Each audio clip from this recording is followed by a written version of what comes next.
Alright, so good day everyone. So for today's session, we will be discussing our first topic for this term. It's all about the product testing and specifications. So before I'll proceed with this, I just want to have a review about the purchaser. So we do believe that purchasers or buyers are very important person inside a restaurant operation. So if we will define purchaser or other term is buyer, this is the person responsible for purchasing goods for an operation. So their position is to eliminate confusion regarding the purchase item or the purchase food that is needed in a restaurant operation. So they are the one who is checking or controlling the cost or the efficiency of a certain product, or it can be a certain item that is needed for the food preparation, so that the the whole operation can easily assess the risk of the product, no, if no, in Tagalog, if magiging effective ba ito or masasatisfy ba ang customer natin once we use this kind of product sa ating restaurant. So nasa kanila ang first decision, yung mga purchaser.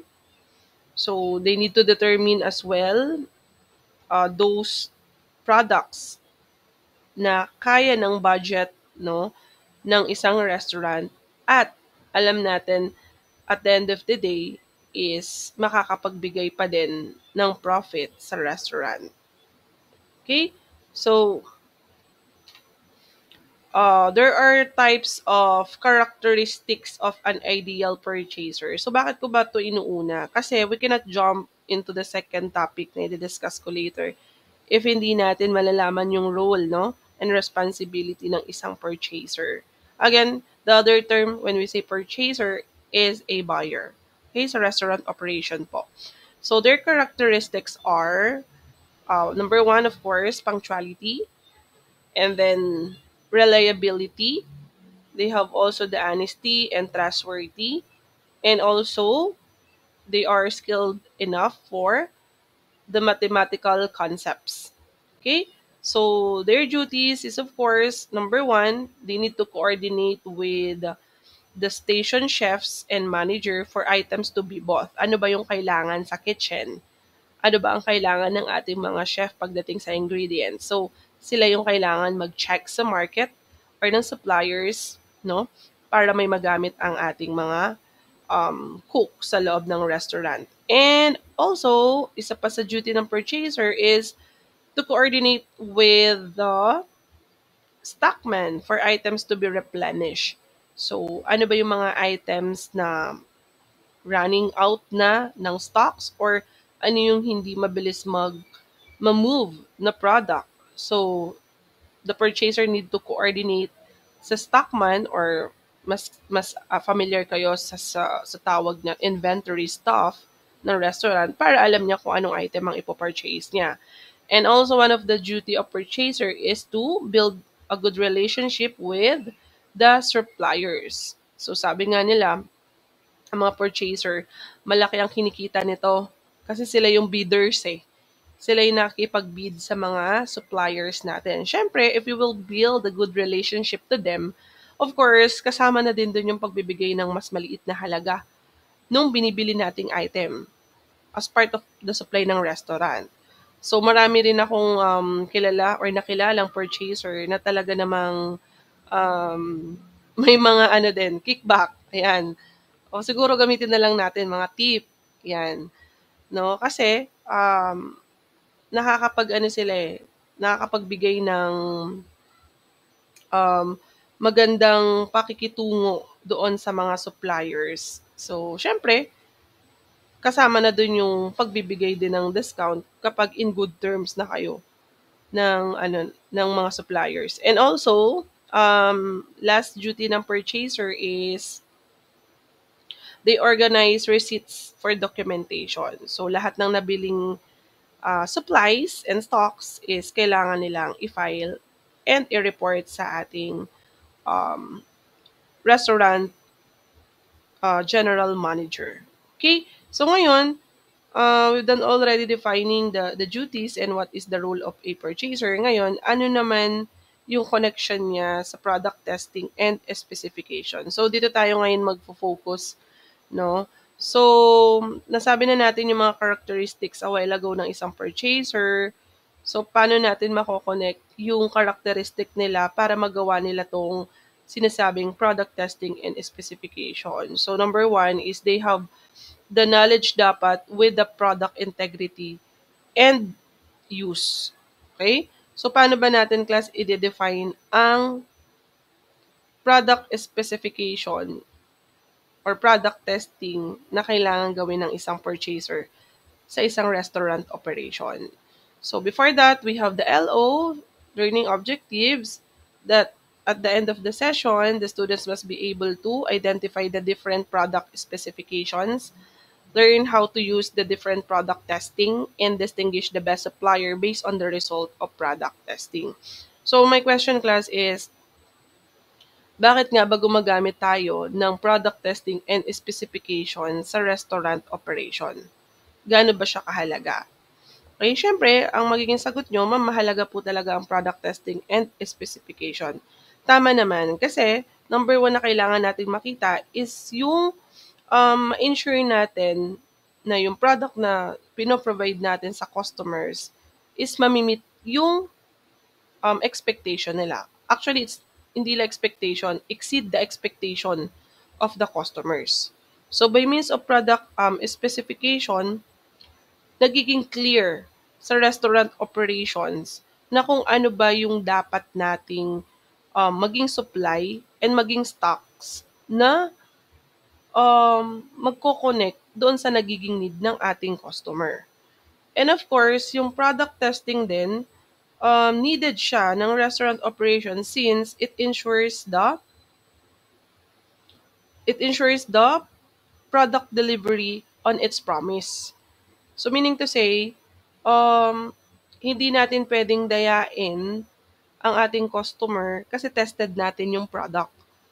So what I mean is that kahit tayo minsan as part ng isang or staff ng isang restaurant, kahit mag-sales talk tayo sa kanila, halimbawa ng orders nila, okay lang, kagamit-gamit yung pagsi-sales talk mo kasi totoo naman yung sinasabi mo kasi tested yung product.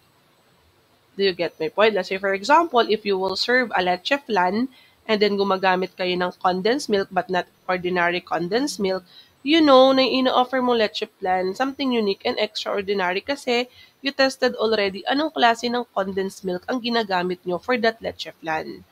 May iba kasi, di ba, na nagsisales talk lang yan, ma'am, para lang makabenta. In reality, nangyayari talaga yon. Pero, dito sa setting natin, sa restaurant, kailangan maging realistic din tayo sa ating mga customer. That's why we have the product testing na tinatawag. Diba? So, ayan. So, moving on. Product specification. So, when we say specification, this is a document listing the product name, its intended use, grade, packaging, size, brand name, and other product characteristic. Okay? So, ito yung kailangan nating makita sa isang produkto or sa supplies natin. Okay? So, again, this is a document listing the first, makikita nyo what is the product name, intended use, saan siya? Pang salad ba? Pang dessert ba? Pang main course ba? Para saan? Or pang beverage ba to? Anong bang klase ng product or specific, no? Magiging specific ako ngayon. A typical ingredient that we need to use, no? Lalo na sa mga meal preparations natin sa loob ng restaurant. Okay? How about its packaging size? Yung brand niya. brand A, brand B, brand X, 'di ba? And other characteristics pa. So we have here an example. If a buyer were to order a case of apples from a produce company, so well-known company, the company could possibly ship any type of apples, no? So without a specification, the supplier would not know the variety, degree of ripeness, the pack, the size, and preferred growing region of the apples that the buyer needs. So yung ano natin dito, yung example natin dito, ilagay natin si buyer slash si purchaser. Yan, binanggit ko na kanina si purchaser. Naghahanap siya ng apples kasi need ni chef sa restaurant ng apples. Pero they're not knowledgeable with the specs ng kailangang supplies ng apple. So, may tendency na kahit anong klase ng mansanas, pwedeng i-deliver or pwede mong bilhin kasi you're not looking for the specs. Do you get my point? Eh, iba't iba ang klase ng mansanas. Tama? Iba't iba rin kung saan siya nanggaling. Paano ba to hinarvest? Sa ibang bansa pa ba yung apples? International or local lang? So, yun yung kailangan alamin ng purchaser or buyer natin. So, para mas maintindihan nyo, I have here an example. As you look to this photo, this is a sample of product specification.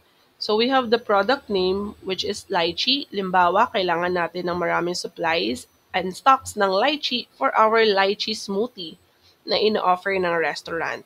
So, the specification that you need to check as purchaser or buyer is, of course, ayan, makikita nyo dapat meron tong mga description na to. Red skin, sweet taste, yung size niya, 35 to 50 per kilogram. And then they have also the packaging, which is 5 kilograms or 5 kilograms per container or as customers request. And then we have the bricks, which is 18 and up. And harvest, meron pang nakadate na month of May up to June. And then, sa tabi nun, kailangan may picture na makikita. Okay? Nakita niyo yung packaging niya, nakabox siya, ilan yung laman niyan, at ano po ang itsura ng sinasabing lychee na red skin. Okay? Pwede rin yan ipatikim para malaman kung sweet nga naman yung lasa. Okay? Another example sa product specification natin is we have the longan. So, sa specs niya, makita natin, pag sinabing longan, as purchaser, you need to check if reliable na brown skin nga ba and sweet taste. Yung size niya, 35 to 50 per kilogram. Bricks is 17 up. Packaging niya is 1 kilo per plastic or per box or 10 boxes or carton or packaging as customer's request. Kasi pwede rin tayo mag-request. Halimbawa, gusto mong papalitan yung packaging. Gusto mong gawing boxes na lang instead of nasa ano lang siya. Nasa plastic. No? From plastic, you want it to put in the box na lang. So, pwede din yun. Kaya may nakalagay dito as customer request. So, harvest is all year round. Okay? So, very important sa isang purchaser to check that para alam mo hanggang kailan rin siyang pwedeng magamit ng restaurant. Especially si chef mo. Kasi ang mga product lang naman na chinecheck natin normally sa restaurant is yung mga papasok na supplies and stocks. No? More of pagkain. Okay? So, si purchaser ang kailangan trumabaho niyan, lalo na if malaki yung size ng restaurant natin. Okay? At lagi makikita nyo sa product specs is may picture dapat yan sa nasa left side. Okay? So, hindi pwedeng walang picture. So, what else aside from that? Baka may nagtatanong sa inyo sa specs, ma'am, anong meaning ng bricks? May nakalagay kasi dito, bricks 18 and up. And then meron din tayong um, bricks 17 and up sa longgan. Sa seedless lime, parang wala siyang bricks. Sa dragon fruit, wala din siyang bricks. So, what is bricks pagdating sa sa specs natin?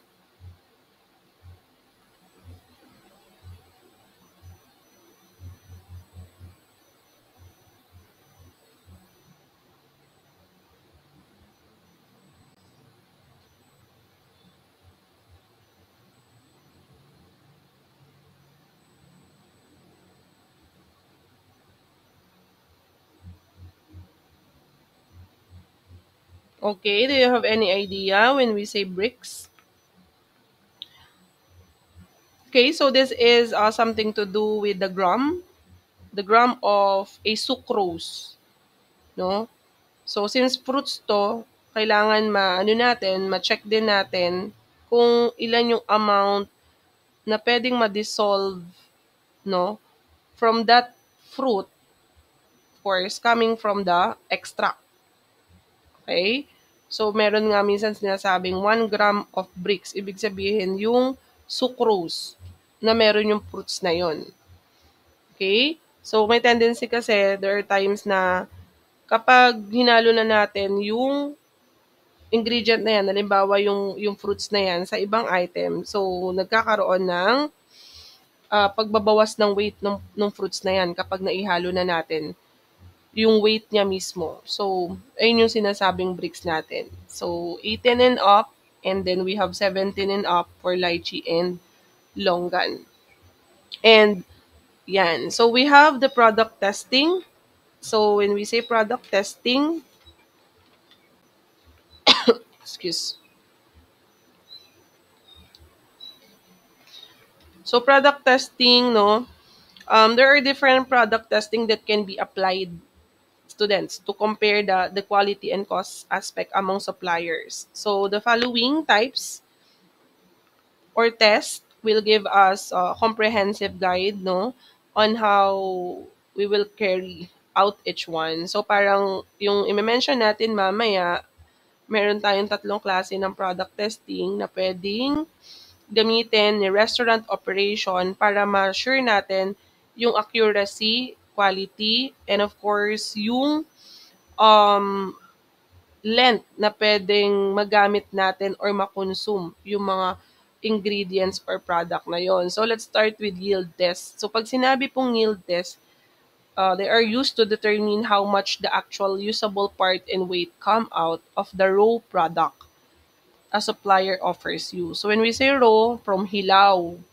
no? So, ano ba yung mga sample natin na hilaw na products? Of course, sa meats. Okay? So the term yield is defined as the net weight or quantity of a food item after it has been processed from the as purchase weight or quantity and made ready to use. Okay? So, yung as purchase natin, balikan natin mamaya it refers to the original weight or volume of a raw food item which will be processed to actual yield or the end product.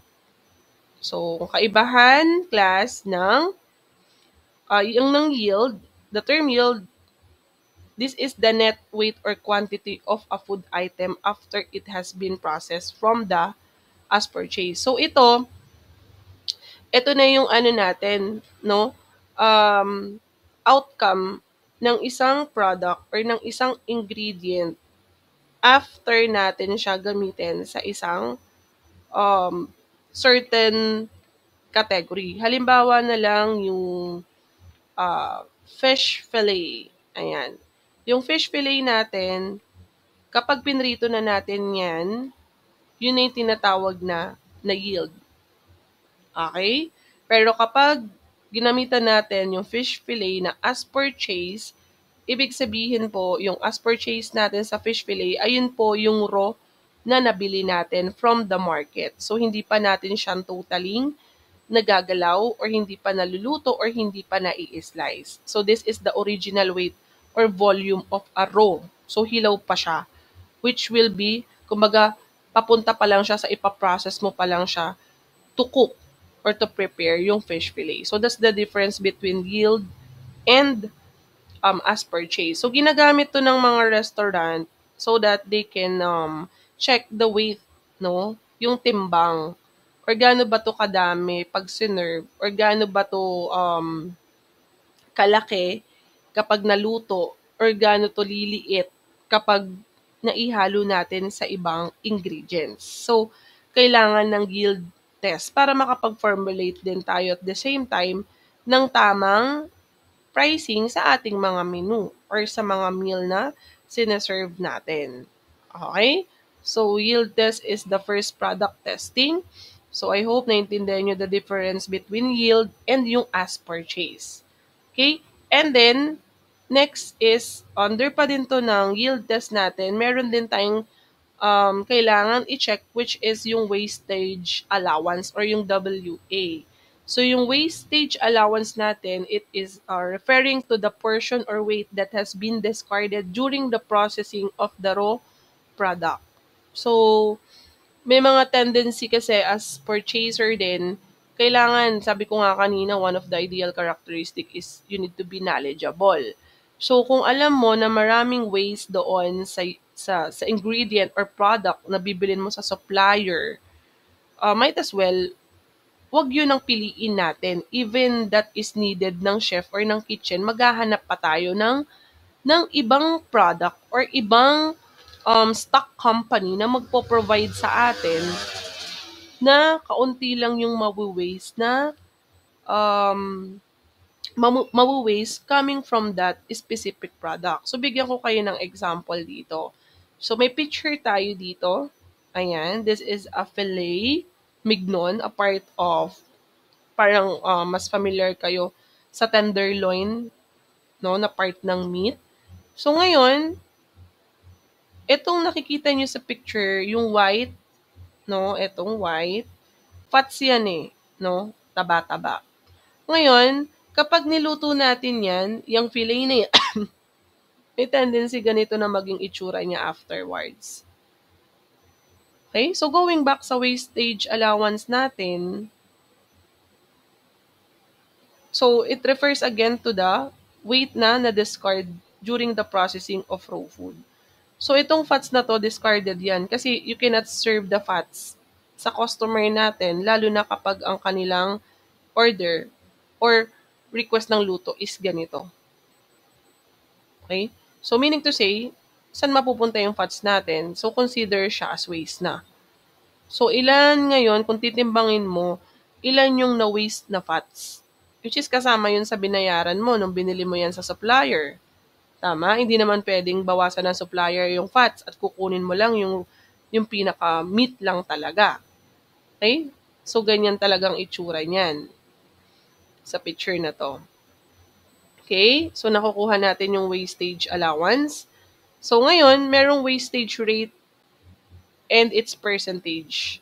Okay? So, the waste item from the total as purchase weight, kailangan natin itong i-compute para mas maging accurate kung ilan or gaano kadami ba yung mawi-waste natin coming from this product. So, you need to assess that. Okay? Hindi tayo basta manghuhula na ang daming nasayang. Though, technically, kaya naman natin talagang evaluate yon. Pero syempre, gagamit pa rin tayo ng computation para malaman natin kung gaano kadami yung amount na na-waste natin.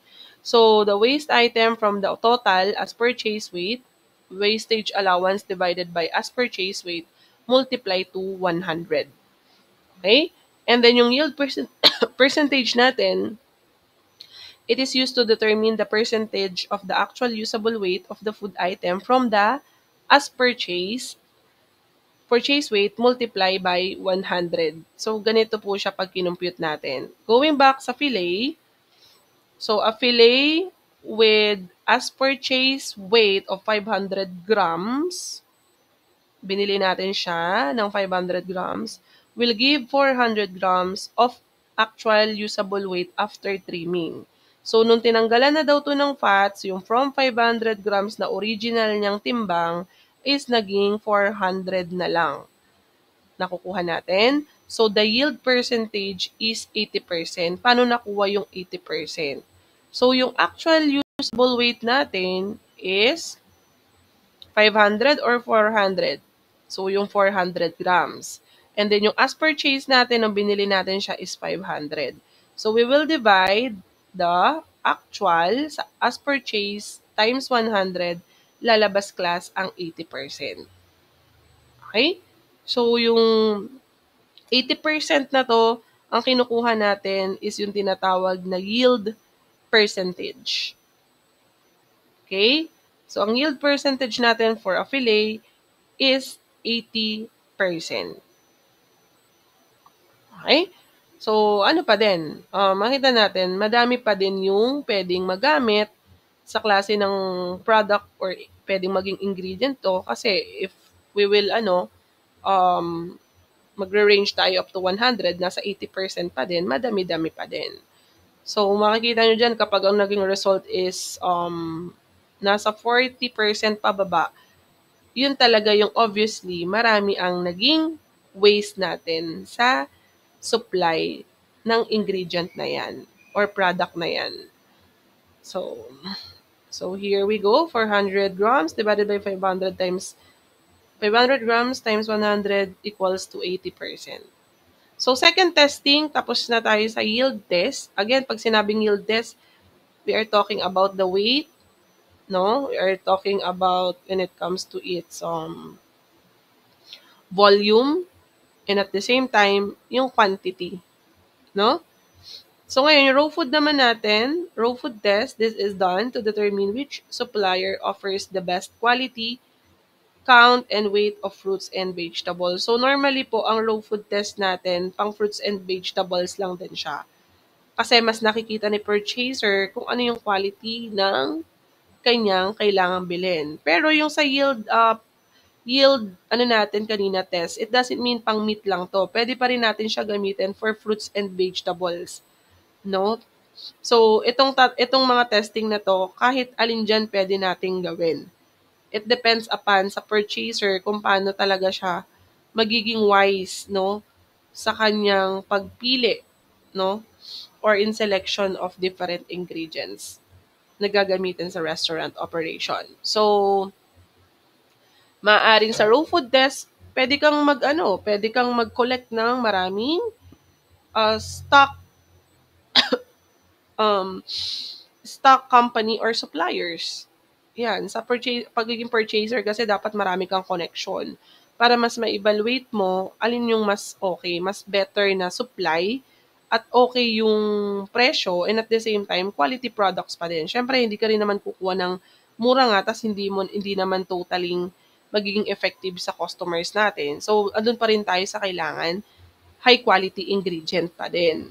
Okay? So, you need to check uh, sino ba supplier ang sa tingin mong pwedeng mag-provide no the best that they can no para sa restaurant na yan.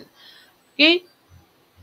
And we can include here that the buying decision ng purchaser is very challenging. Siyempre, you don't know if ipupush mo ba, i-go mo ba itong bilhin, or magluluk pa tayo ng another supplier. So, very challenging sa kanila to. Yung how you will decide. Though, yung mga managers naman, yung mga general managers, nag-a-advise din sila kung ano yung better. Pero as purchaser, dapat mas malaki yung yung tinatawag natin na confident ka, no? Or yung confidence mo para bilhin yung product na yon na sa tingin mo pagtitiwalaan ka ng manager or ng kabuuang restaurant. So, we have also the canned food test na tinatawag. So, when we say canned food test, this test is used to determine the yield or actual usable volume of canned goods. So, more of canned goods naman ang pinag-uusapan natin dito. All canned goods na pwedeng gamitin sa kitchen. So, either through weighing or counting the content after draining the can. So, pwede mong buksan yung lata muna and then i-weigh natin kung ilan bang grams yung lalabas doon sa isang can halimbawa ng mushroom. Or if you want, pwede din naman sa canned food test is bilangin. Pero syempre nakakatamad 'to 'no, lalo na kung maraming stocks. Pero ina-allow din siya sa canned food test. Puwede mo halimbawa yung mga pineapple tidbits, pineapple, chunks, mas okay ba yung numbers or yung quantity na meron siya compared to the other brand? Yan, yun yung kailangan mong i-test. Siyempre hindi ka pipili ng isang brand lang. Kailangan madami ka ding pinag-aanuhan, option para malaman mo kung ano yung pinaka the best. 'Di ba merong mahal na klase ng pineapple tidbits, iba't ibang brand 'yan. Meron namang mura lang, madaming laman pero hindi siya gano'n katamis. Meron naman sobrang mahal, kaunti lang yung laman pero sulit sa lasa. Medyo malalaki nga lang yung pagka-bite size niya sa mga pineapple chunks. Sa mushrooms, gano'n din. Yung mga one can of mushrooms natin. Ano ba yung better? Yung mga buo or yung naka-slice na? Or si chef na yung mag-i-slice o bumili ka na lang naka-slice na, kumbaga bawas pa sa oras, no, sa labor mo sa kitchen dahil naka-slice na compared dun sa mag-i-slice ka, okay naman yung quality at price. At yung weight niya, okay rin naman yung timbang, pasok naman sa pricing ng meal ninyo. So, yun yung kailangan nating i-check pagdating sa mga canned food test. Even yung mga milk, condensed, evaporated, yan, kailangan yan lahat timbangin. Okay? So, as we end this session, so we have the conclusion that the quality in a service or product is not what you put into it. It is what the customer gets out of it. So, at the end of the day, andun pa rin tayo, babalik pa rin tayo sa customers natin. Customer satisfaction. Kailangan maibigay natin yung need nila, not just the service, but also yung quality ng product na hinahanap nila. So, syempre, nasa kamay yan ng lahat ng nasa loob ng restaurant operation. Sabi natin, malaki yung nagiging role ng isang purchaser or buyer kasi nasa kanila yung first decision. Kasi skills to eh. Maaaring knowledgeable ang purchaser or buyer sa pagtawad at pag-check ng mga supplies or stocks na hindi naman skills ng isang manager. Kasi ang manager more of handling people. 'Di ba? So, ang laki ng responsibility ng purchaser natin. So, ngayon, hindi rin naman mag-work out ang isang operation kung hindi lahat magko-cooperate sa isang decision. So, um, always remember, no, that we should give the expectation ng ating customers all the time. So, very challenging ang maging purchaser, lalo na if you need to check the specs at magpa-product testing ka. Pero, kailangan mo siyang gawin in order to patronage the restaurant, no? And also, yung mga staff sa loob or yung mga employees sa loob ng isang restaurant, andun yung confidence nila to sell. Kasi, subok na yung mga ingredients at product na siniserve sa ating mga guests. So that's the end of our session for today. So get ready on Saturday. Yung mga pinadadala ko sa inyong ingredients by group, we will execute yung yield test, no? So may mga computation din kayong ilalagay dyan per item. And then magtitimbang kayo ng mga ingredients, yung mga pinadadala ko sa inyo on Saturday. So I hope and pray that you have learned something from today's lesson.